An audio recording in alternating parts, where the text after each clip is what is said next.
할렐루야. 우리 선하신 주님의 자비와 은혜와 평강이 우리 모두 가운데 임하기를 간절히 원합니다. 오늘은 이제 교회력으로 부활절기의 마지막 주일인 승천 주일입니다. 예수님의 공생의 삶은 아버지께로 돌아감인 승천을 통해서 완성되었습니다. 그렇기 때문에 우리는 지난 목요일에 여러분들 쉴 수 있었죠.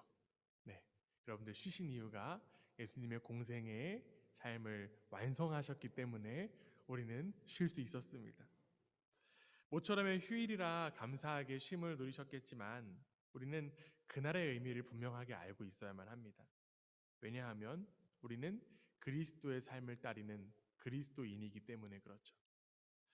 예수님이 하늘로 들려 올라가셨다는 말은 인간이 가늠할 수 없는 영원한 세계 속에 들어가셨음을 뜻합니다.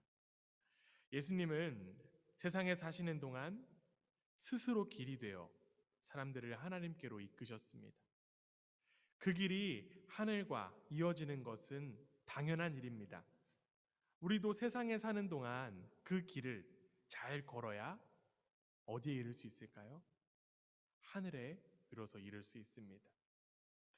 비엔나를 가려면요, 비엔나에 가는 차나 기차를 타야겠죠. 그럼 한국 가려면 어떻게 합니까? 한국에 가는 비행기를 타야지 한국에 갈 수 있습니다. 너무 당연한 이야기예요. 그렇다면 우리는 하나님 나라에 들어가려면 어떻게 해야 할까요? 하나님 나라에 가려면 우리는 반드시 예수님의 걸어가신 그 길을 따라가야만 합니다. 특별히 이 승천주일에 우리는 예수님께서 올라가신 하나님 나라를 바라보며 우리의 시선도 자꾸만 어디를 향해야 할까요? 하나님 나라, 하늘을 향해야만 합니다. 그러나 우리의 현실 그렇게 호락호락하지 않습니다. 하늘을 바라보기에 그렇게 여유가 있지 않다라는 이야기예요. 주어진 우리의 삶이 각박하기 때문에 우리는 하늘을 돌아볼 여유조차 없습니다. 눈앞에 있는 주어진 일들 너무나도 많아요. 게다가 1년 넘게 지속되고 있는 이 상황은 언제까지 될지 정말 감이 잡히지 않습니다.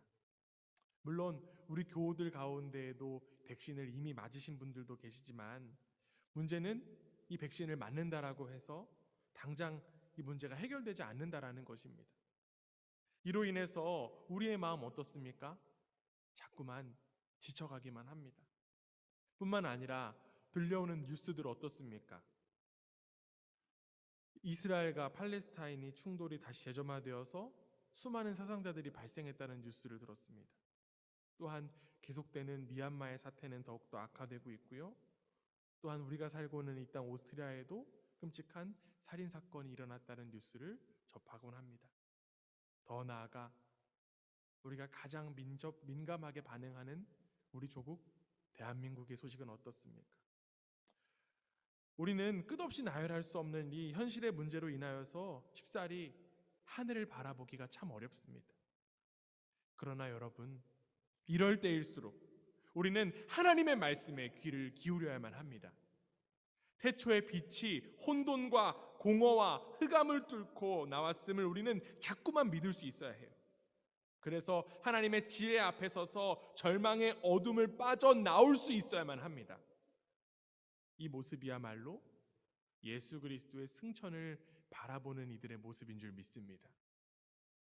오늘 우리가 함께 앞에 선 이 하나님의 지혜의 말씀, 이 잠언은요, 불량하고 악한 사람에 대한 경고의 이야기를 우리에게 전해주고 있습니다.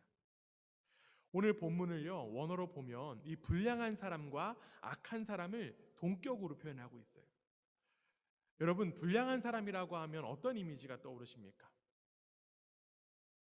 이렇게 주머니에 탁 손을 넣고, 껌을 질겅질겅 씹으면서 짝다리 좀 짚고 이렇게 하는 그런 이미지 떠올리지 않으십니까? 저 좀 잘하지 않나요? 어떤 영화에 나왔듯이 너 어디서 좀 놀았니? 라는 그런 표현이 잘 어울리는 그런 사람을 우리는 쉽게 떠올리곤 합니다. 그런데 우리가 아까 읽었던 본문 12절에 나오는 이 불량이라고 하는 단어는요, 단지 그 정도의 이미지만을 이야기하고 있지는 않습니다. 불량한 자라고 하는 이 단어를 원어로 보면 무가치한 자라고 하는 뜻을 가지고 있어요. 즉 우리가 쉽게 쓰는 말로 뭐라고 이야기할까요? 인간 말종을 의미합니다. 오늘 본문은요, 인간 말종의 모습을 표현하고 있습니다. 우리가 조금 길지만 다시 한 번 더 인간 말종의 모습이 어떤 모습인지 한번 읽어보겠습니다. 오늘 본문 12절에서 14절 말씀인데요, 우리 한 목소리로 다시 한 번 더 읽겠습니다. 함께 했습니다. 시작. 불량하고 악한 자는 구부러진 말을 하고 다니며 눈짓을 하며 발로 뜻을 보이며 손가락질을 하며 그의 마음에 패역을 품으며 항상 악을 꾀하여 다툼을 일으키는 자라. 아멘. 여러분 총 몇 가지 표현이 나와 있습니까? 한번 세어보세요. 네, 구부러진 말을 하고요, 눈짓을 하고요, 그다음에 발로 뜻을 보이고 손가락질을 하고 마음에 패역을 품고 항상 악을 꾀하고 다툼을 일으킵니다. 총 몇 가지죠? 그렇죠. 인간 말종 불량의 모습이 지금 7가지로 나타납니다. 여러분 7하면 또 떠오르는 의미가 또 있죠. 여러분 지난번에 우리가 함께 나눴던 말씀 기억하면서 7하면 어떤 의미를 갖고 있습니까? 성경에 나오는 7은 완전한 숫자를 우리가 의미하지 않습니까?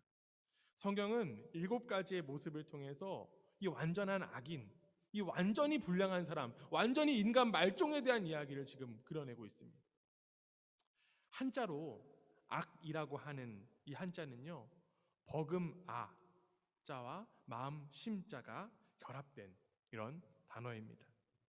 그래서 버금 아자가 등뼈가 구부러진 것을 보고 그린 것이라고 해서 아주 보기 싫은 것, 흉한 것을 의미합니다. 여기에 마음 심자가 지금 결합되었어요. 그러다 보니까 어떻게 의미가 될까요? 가장 보기 싫은 것은 어디에서 나온다? 마음에서 나온다라고 하는 의미입니다. 즉 악인은 쉽게 이야기하면 마음이 구부러진 사람이에요. 마음이 구부러진 사람이 바로 악인이라고 이야기할 수 있습니다. 그런데 여러분 한번 바라보세요. 구부러진 모양이 어떻습니까? 구부러진 모양이요, 자기 속으로 구부러졌어요. 자기가 편한 대로 그냥 구부러졌습니다. 자신의 이익에 따라 구부러진 마음이기 때문에 어떤 것을 보고 듣고도 해도 자연스럽게 구부러지게 받아들일 수밖에 없어요.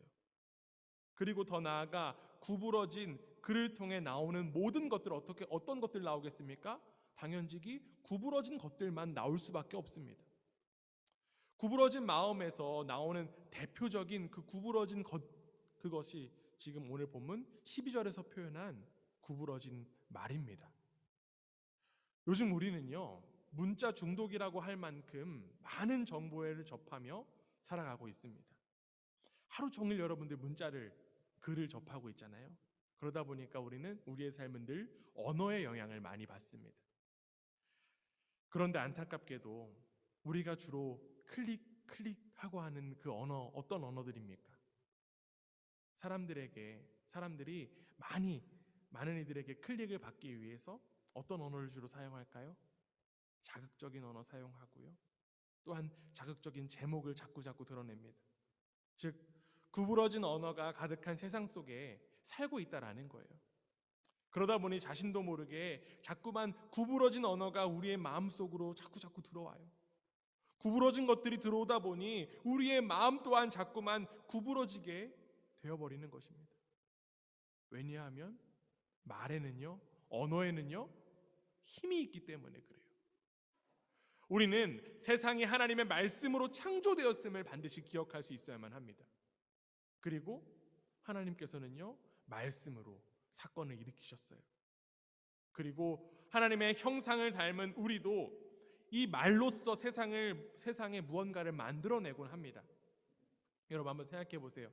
누군가를 비난하거나 또한 누군가에게 구부러지는 말을 하면 비난의 그 대상이 된 그 사람의 마음속에 어떤 것이 생겨납니까?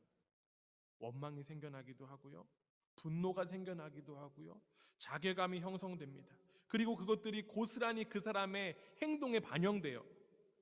때로는요 이 구부러진 언어가 어떤 일까지 만들어낼까요?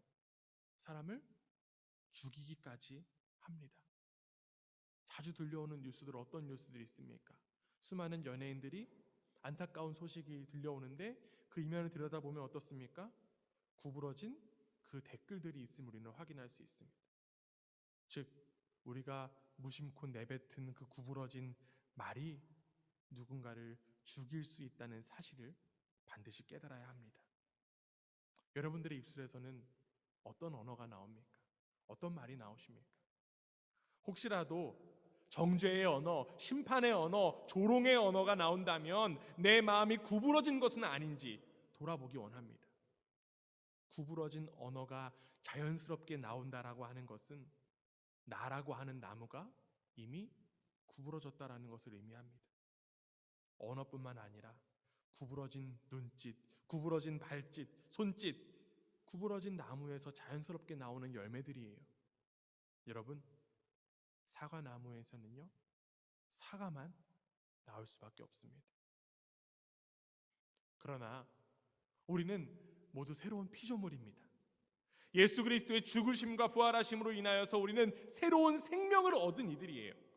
그렇기 때문에 우리는 구부러진 마음과 어울리지 않는 사람들이라는 거예요. 이 모습은, 이 구부러진 모습들은요, 옛사람의 모습일 뿐입니다. 우리는 자꾸만 그 옛사람의 모습으로 돌아가려는 그 습성 가지고 있기 때문에 자꾸만 구부러진 말, 구부러진 마음, 구부러진 표현들을 하는 거예요. 그러나 이제는 돌이키기 원합니다. 구부러진 것들을 통해서 이웃을 죽이는 일을 하다 보면 자연스럽게 누가 죽어간다? 내가 죽어간다라는 그 사실을 기억합니다. 이제는 하나님을 향해 올곧은 마음으로 바로 서는 우리의 삶이 되기를 주님의 이름으로 간절히 부탁드립니다. 불량한 사람에 대한 이야기를 나누면서 불량한 사람이 이제 되지 않아야겠다, 나는 구부러진 사람이 되지 않아야겠다라고 하는 마음이 드는 동시에 우리의 마음에 어떤 마음이 솔직히 올라옵니까? 내 주변에 어떤 사람이 불량한 사람이지? 어떤 사람이 구부러진 사람이지? 라고 하는 그런 마음이 올라올 수도 있습니다.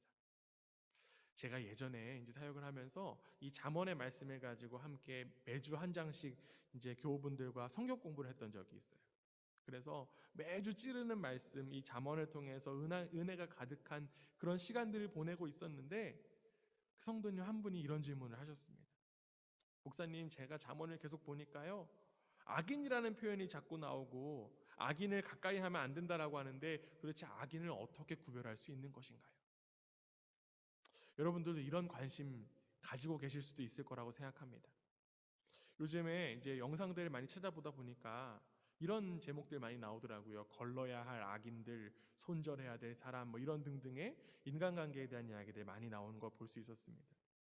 물론 우리의 관심처럼 악인이 누구인지 분별하면서 악인 옆에 있지 않는 것도 굉장히 중요해요. 그러나 더욱 중요한 것은 무엇입니까? 내가 먼저 악인이 되지 않는 것에 있습니다.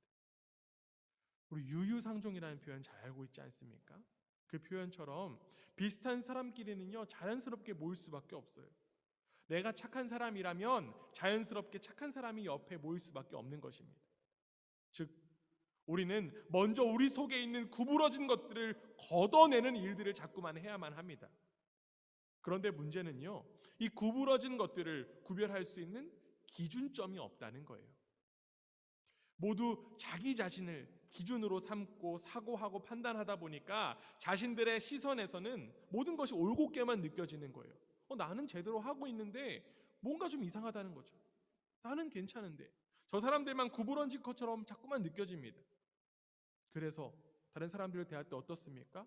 나한테 잘해주는 사람이 착한 사람이고요, 내 편이 아니면 저 사람 다 굽은 사람이야, 저 사람 다 불량한 사람이야, 악인이야 라고 만들어버립니다.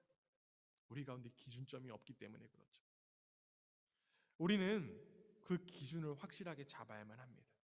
그리고 오늘 잠언 말씀은 그 기준을 우리에게 제시하고 있습니다. 오늘 보면 16절 말씀인데요, 우리 함께 한번 읽습니다. 함께 읽습니다. 시작. 여호와께서 미워하시는 것 곧 그의 마음에 싫어하시는 것이 67가지이니. 미워하고 싫어하는 기준, 내가 아니라 누구입니까? 하나님입니다. 하나님의 시선과 기준에 따라서 옳고 그름이 있어야만 합니다.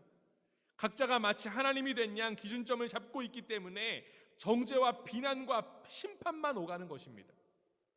그러다 보니 모두가 다 피해자뿐이에요. 우리는 하나님을 경외함으로써 지혜를 구할 수 있어야만 합니다. 이어지는 17절에서부터 19절까지는요, 하나님께서 미워하시고 싫어하시는 그 7가지가 나열되고 있습니다. 16절에 아까 읽었던 16절에 그 미워하다라고 하는 표현을 히브리어 원어로 보면요, 역겨워하다라고 하는 의미에 더욱더 가깝습니다. 하나님께서 역겨워하실 만큼 그 7가지가 지금 표현되고 있는 거예요. 마찬가지로 이 7가지라고 하면 하나님께서 완전히 역겨워하시는 것 이야기되고 있다는 거죠. 우리는 이 7가지를 보면서 다른 사람들을 향해서 손가락질하는 것이 아니라 우리의 삶을 어떻게 해야 된다고요? 다시금 세워나가야만 합니다. 의미적으로 앞서 나온 내용도 중복되기 때문에 우리 7가지를 다 볼 수는 없고요. 맨 처음과 맨 마지막만 추려서 오늘 함께 좀 나누려고 합니다.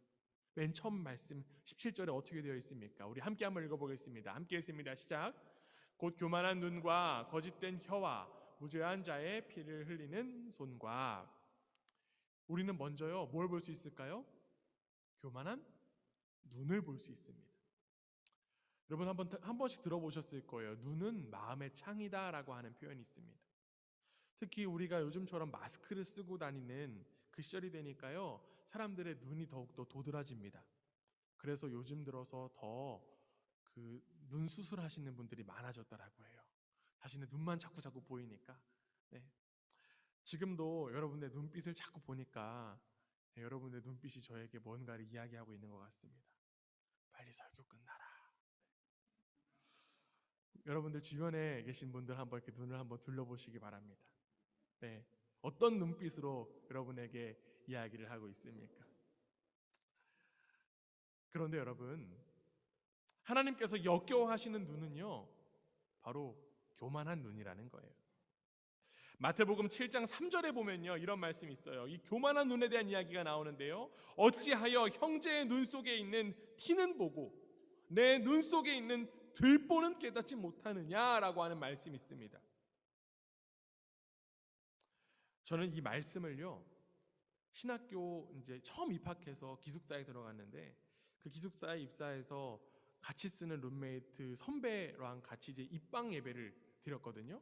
그 입방 예배를 드리면서 그 선배 이제 목사님이죠. 선배 목사님이 하셨던 그 말씀이 이 말씀이어서 아직도 기억납니다. 같이 살다 보면 자연스럽게 불편해질 수밖에 없는데, 그럴 때마다 자신의 들보를 보자라고 하면서 저 신입생이었던 저에게 그런 이야기를 해줬던 게 아직도 기억에 남습니다. 교만한 눈은 남을 판단하고 정죄하는 눈입니다. 그리고 하나님은 그러한 눈을 어떻게 하신다라고요? 역겨워하신다라는 거예요. 하나님은 교만한 자를 찾아서 친히 낮추신다라고 성경은 이야기합니다. 교만은 패망의 선봉이에요. 하나님 앞에서 겸손한 삶을, 겸손한 눈을 가지고 하나님 바라보고 세상을 바라볼 수 있는 우리가 반드시 되어야만 합니다. 그리고 7가지 중에 마지막으로 형제 사이를 이간하는 것을 하나님께서는 역겨워하신다라고 합니다. 19절 말씀인데요, 우리 함께 한번 읽어보겠습니다. 함께 읽습니다. 시작. 거짓을 말하는 망령된 증인과 및 형제 사이를 이간하는 자인이라. 아멘. 요즘 세상을 보면요, 이 사방팔방으로 갈라져 있는 것을 너무나도 많이 볼 수 있습니다. 이 세상에는 사람들을 갈라놓음으로써 자기 이익을 확보하려고 하는 사람들이 너무나도 많습니다. 끊임없이 갈등을 만들어내고요, 다른 사람들을 적대화하거나 주변화시키고 또한 혐오함으로써 자기의 지분을 확보하는 사람들이 굉장히 많습니다. 돈, 지위, 가치, 성별, 인종, 종교 등으로 분열되어 있는 모습, 이제는 너무나도 당연하게 여겨지기도 합니다. 이렇게 분열되다가 도대체 어디까지 분열될지 정말 걱정이 되기도 합니다. 그런데 여러분, 이 갈라지게 하는 것은요, 하나님과 어울리지 않는 모습입니다. 갈라지게 하는 것은요, 사탄의 모습이라는 거예요. 에베소서 2장 14절에는 이런 말씀이 있습니다. 그는 우리의 화평이신지라 둘로 하나를 만드사 원수된 것 곧 중간에 막힌 담을 자기 육체로 허시고. 삼위일체이신 하나님은 예수 그리스도로 인하여 우리의 막힌 담을 허물어 주셨습니다. 우리를 하나 되게 하시는 분이 예수 그리스도라는 거예요. 하나님의 사람은요, 이 갈라진 것을 잇는 사람이 되어야만 합니다. 폰티프라고 하는 단어가 있는데요, 이 폰티프라고 하는 단어는요, 대제사장 혹은 교황을 일으키는 말하는 단어입니다. 이 단어는요, 로마의 대신관을 가리키는 폰티펙스라고 하는 말에서 유래된 말인데, 이 폰티펙스라고 하는 말은요, 다리를 놓는 사람이라고 하는 뜻입니다. 만날 수 없는 사람들이 만나서 서로의 이야기에 귀를 기울이고 슬픔과 기쁨을 나누며 살아가는 것, 바로 그것이 다리를 놓는 사람들인 기독교인들이 해야 될 모습입니다. 그리고 그 모습이 바로 우리 그라치 반석교회의 모습이 되기를 간절히 원합니다. 갈라지는 것에 앞장서는 것이 아니라 하나 되는 일에 앞장서서 하나님의 일을 감당하는 우리 모두가 되기를 주님의 이름으로 간절히 부탁드립니다. 이 모습이야말로 예수님 따라가는 모습인 줄 믿습니다.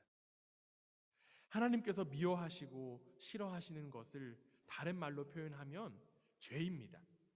우리는 이 죄의 결과에 대해서 너무나도 잘 알고 있어요. 죄의 결과 무엇입니까?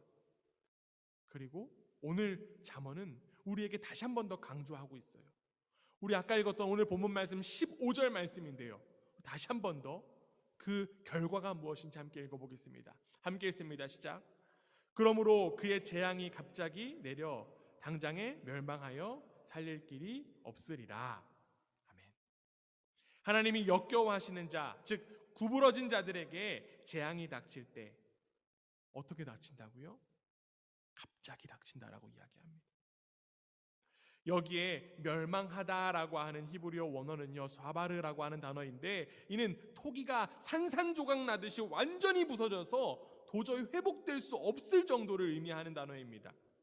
이와 같이 불량한 자, 악인들은 회복이 불가능하게 완전히 멸망해버립니다. 악인들에게 닥치는 멸망은 결코 우연히 발생하는 것이 아니라 하나님의 심판에 의한 것임 우리는 바라볼 수 있어야만 해요. 이렇게 악인들에 대한 심판이 있음 우리는 분명하게 알지만 때로는 우리의 삶에서 의구심이 들 때도 있는 것이 사실입니다. 악인들이 승승장구하는 모습을 보면서 우리는 어떻습니까? 저 사람 왜 이렇게 잘 되는 거야? 하나님 도대체 어디 계시는 거야? 라고 생각 들 때가 너무나도 많습니다. 그럴 때마다 우리는 시편 37편 1절에서 3절 말씀을 떠올릴 수 있어야만 합니다. 우리 함께 한번 읽어보겠습니다. 함께 읽습니다. 시작. 악을 행하는 자들 때문에 불평하지 말며 불의를 행하는 자들을 시기하지 말지어다. 그들은 풀과 같이 속히 배임을 당할 것이며 푸른 채소같이 쇠잔할 것이미로다. 여호와를 의뢰하고 선을 행하라. 땅에 머무는 동안 그의 성실을 먹을거리로 삼을지어다. 아멘. 악인이 잘 된다고 불평하는 것도 죄니 불평하지 말라라고 지금 성경은 이야기합니다. 그들이 잘 되는 것 같아도 여름의 푸른 풀이 가을설이 한 번에 쇠잔해지는 것 같이 멸망한다는 것을 우리는 반드시 깨달아야만 합니다. 여러분, 악인들이 잘 된다라고 해서 배합하거나 동조하는 그런 어리석은 일 우리가 해서는 결코 안 됩니다. 하나님은 반드시 악인들을 심판하십니다. 하나님은 반드시 구부러진 자들을 멸망의 길로 이끄십니다. 그런 것들에 관심 쏟기보다 하나님만 바라보고 그분 앞에서 성실하게 살아가는 것이 지혜의 삶인 줄 믿습니다. 우리가 아무리 노력해도요, 스스로 이루어질 수 없어요. 하나님이 미워하시고 싫어하시는 열매가 우리 속에 맺혀지는 것, 어쩌면 당연할 수 있습니다. 우리의 존재가 죄인이기 때문에 그렇죠. 그러나 여러분, 이제는 달라져야 돼요. 이제는 하나님이 미워하시고 싫어하시는 습관에서 이제는 벗어나야만 합니다. 입술로 짓는 죄악들, 마음으로 짓는 죄악들, 그리고 갈라지는 모습에서 벗어나십시오. 이제 우리의 나무에서 하나님께서 기뻐하시고 좋아하시는 열매만 맺혀야 될 줄 믿습니다. 우리가 스스로 그 열매를 맺는 것이 아니라 온전히 하나님 안에 거할 때 비로소 가능할 수 있습니다. 우리 한 사람 한 사람을 사랑으로 세워주시는 주님의 품에 안기어 매일매일 새로워지는 우리 모두가 되기를 원합니다. 여러분의 삶을 통하여서 이 어두운 땅이 하나님의 소망이 가득 차게 되기를 간절히 원합니다.